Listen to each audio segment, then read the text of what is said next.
Hello, ladies and gentlemen. Welcome to Triple N Media. I am Dr. Nik Nikam.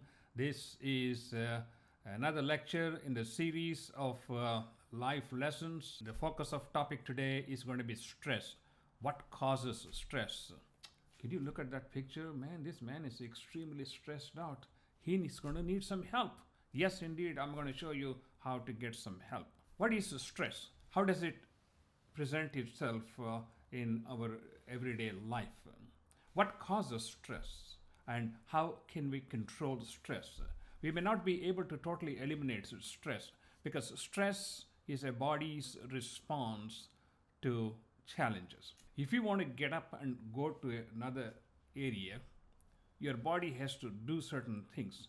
First, it has to tell the muscles to move for you to stand up and start walking.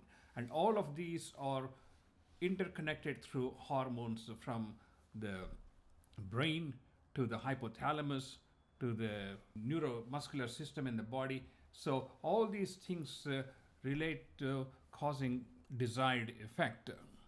However, when we are stressed out, the body results in undesirable effects which builds up on itself, and over a long period of time it can have significant effects on our mental well-being, heart disease, high blood pressure, high cholesterol, and a whole host of things.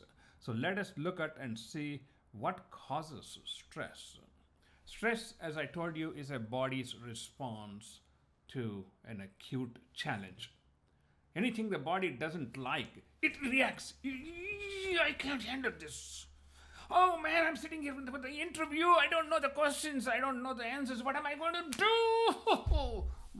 My whole makeup is all gone. I'm sweating.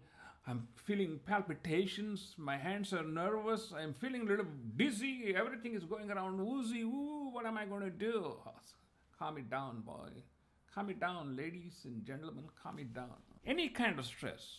You know, when somebody cuts in front of you on the freeway, bingo, the body gets into action.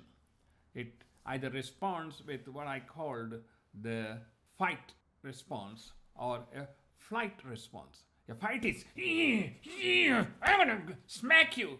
I'm going to send you to the junkyard. Or on the other end, you say, oh, I can't do, I'm helpless. I can't help myself. What am I going to do?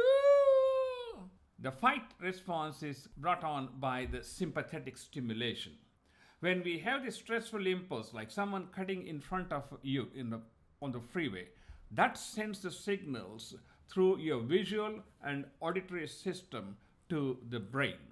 And the brain senses that, and that releases certain hormones. Those hormones go into your brain tissue, the hypothalamus, and it stimulates the sympathetic nervous system that can result in increased heart rate, it can result in dilatation of the pupil, it can result in palpitations, it can result in sweating, it can result in flushing of the face, it can result in anger, it can result in loss of bladder control, and also over a long period of time it can lead to cortisol or steroid stimulation, which I'm going to talk about in a minute.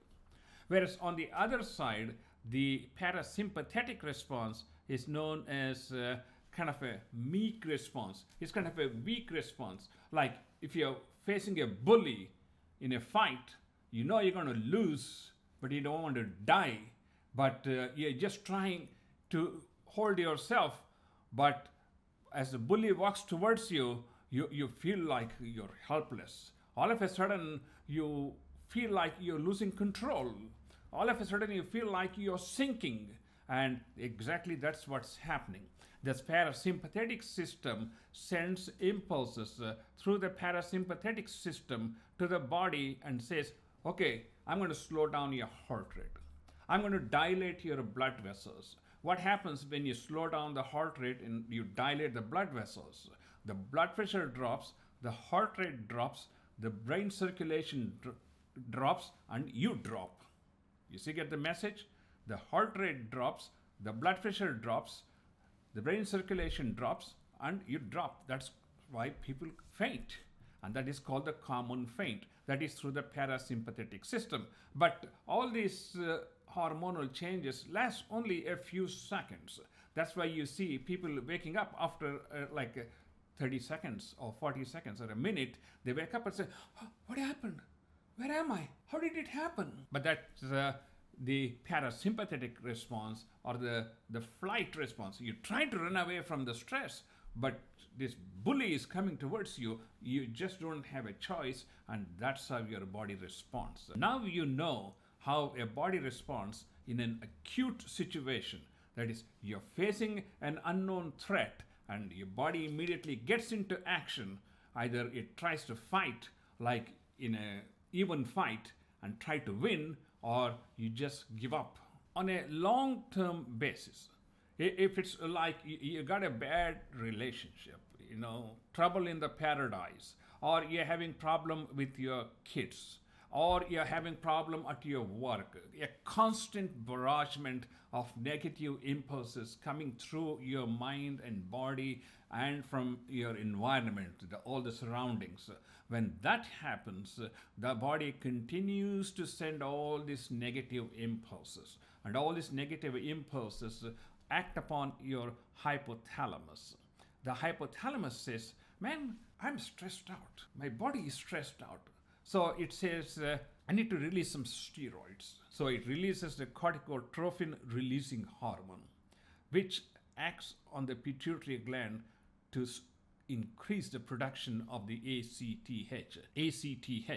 The ACTH increases the production of cortisol in the adrenal glands located at the top of your kidneys.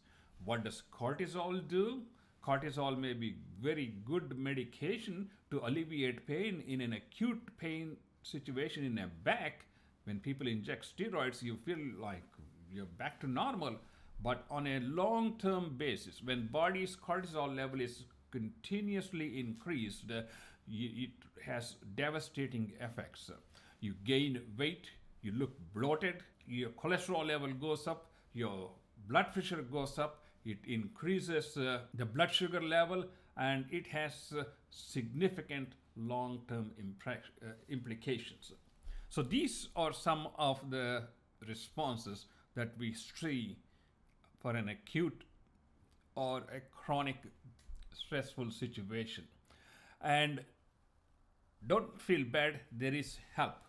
There is some help that we can look at, things that will help to reduce these negative impulses from all around our body and from the surrounding, getting to our brain and trying to eat our brain alive. And we can talk about that in the next video, where I'm going to talk about how to control your stress. What's going to happen around you is something you cannot control. And who is going to create stress in your life is something you cannot control. And whatever is causing your stress is of lesser importance than how your body prepares to handle that stress. And that is the response which I'm going to be talking about in the next video. And before I conclude, I would like you to take a look at my book, Stress-Free Lifestyle. It is available on Amazon.com, where I talk about the body's response to stress, the long-term effects of cortisol, and also multiple ways you can reduce your stress. As I said, in the next video, I'm going to talk about certain things that we can do naturally to reduce our stress level. There are medications which act through the same pathways, and we will explore that one. And please do subscribe to our YouTube channel. I am Dr. Nik Nikam from Houston, Texas, and we will see you in the next video, where I'm going to talk about how to respond to an acute or a chronic stressful situation. See you in the next video.